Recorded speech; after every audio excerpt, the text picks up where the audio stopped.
કેમ છો ગૃહિણીઓ? જીમ્સ કિચનમાં તમારું સ્વાગત છે. આજે હું તમારા માટે લાવી છું મેયોનીઝ ચીઝ સેન્ડવિચ. તો ચલો આપણે મેયોનીઝ ચીઝ સેન્ડવિચ બનાવવાની શરૂઆત કરીએ. તેના માટે મેં અહીંયા એક મોટું કેપ્સિકમ ઝીણું ઝીણું સમારી લીધેલું છે. ત્યારબાદ મેં અહીંયા 2 ચીઝ ક્યુબ લીધેલા છે અને એક મેયોનીઝનું પાઉચ લીધેલું છે. તમે કોઈ પણ બ્રાન્ડનું લઈ શકો છો. આટલી વસ્તુમાં આપણે 6 સેન્ડવિચ બનાવી શકીએ છીએ. તો ચલો આપણે શરૂઆત કરીએ. કેપ્સિકમમાં હું આખું જ મેયોનીઝનું પાઉચ છે તે ઉમેરી દઈશ. તમે જોઈ શકો છો, જ્યાં સુધી નીકળે ત્યાં સુધી હું લઈ લઈશ. પછી 2 ચીઝ ક્યુબ છે એને ખમણી અને આવી રીતે અંદર આપણે ઉમેરી દેવાનું છે. તમે જોઈ શકો છો. બીજો કોઈ જ પ્રકારનો મસાલો આપણે ઉમેરવો નથી. જો તમને ભાવે તો તમે અન્ય વેજીટેબલ્સ પણ ઉમેરી શકો છો.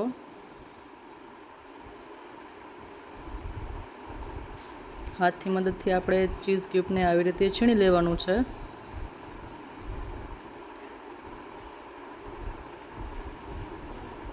ઉપર તમે કોથમરી પણ ઉમેરી શકો છો. એનાથી ટેસ્ટ ખૂબ જ સરસ આવે છે. અને હવે ચમચી અથવા તો કાંટાની મદદથી તમારે એને વ્યવસ્થિત મિક્સ કરી દેવાનું છે. એકદમ મિક્સ કરવાનું છે જેથી કરીને ક્યાંય બાકી ન રહી જાય. હવે બ્રેડની હું સાઈડ કાઢી નાખીશ. તમે જોઈ શકો છો આવી રીતે મેં બધી જ બ્રેડની સાઈડ છે તે કાઢી નાખેલી છે. હવે બ્રેડ ઉપર હું મેયોનીઝ, કેપ્સિકમ અને ચીઝ છે તે હું પાથરી દઈશ. તમે જોઈ શકો છો આવી રીતે એને લગાવી દેવાનું છે. અને આ ચીઝ સેન્ડવિચ છે, બનાવવું પણ ખૂબ જ સરળ છે અને ટેસ્ટમાં તો ખૂબ જ સરસ લાગી રહ્યું છે. તો તમે આ રીતે બનાવવાની અચૂક ટ્રાય કરજો. તમને ખૂબ જ ભાવશે. તમે બાળકોને એના ટિફિન બોક્સમાં પણ આપી શકો છો. એને જ્યારે ભૂખ લાગે ત્યારે પણ તમે એને બનાવી શકો છો.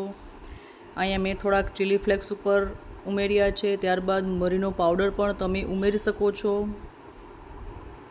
તો તૈયાર છે આપણી સરસ મજાની મેયોનીઝ ચીઝ સેન્ડવિચ. હવે હું એને સોસથી ઉપર ગાર્નિશ કરી લઈશ. તમે જોઈ શકો છો દેખાવમાં ખૂબ જ સરસ લાગી રહી છે. હવે ચપ્પાની મદદથી હું તેને વચ્ચેથી કાપી લઈશ. વાવ, ખૂબ જ સરસ લાગી રહી છે અને જોઈને જ મોઢામાં પાણી આવી જાય. અને બનાવવામાં પણ ખૂબ જ સરળ છે. જો તમને મારો વિડીયો ગમ્યો હોય તો મારા વિડીયોને લાઈક કરો, શેર કરો અને સબસ્ક્રાઈબ કરો અને કોમેન્ટ કરવાનું ભૂલશો નહીં. Thank you for watching. જય શ્રી કૃષ્ણ.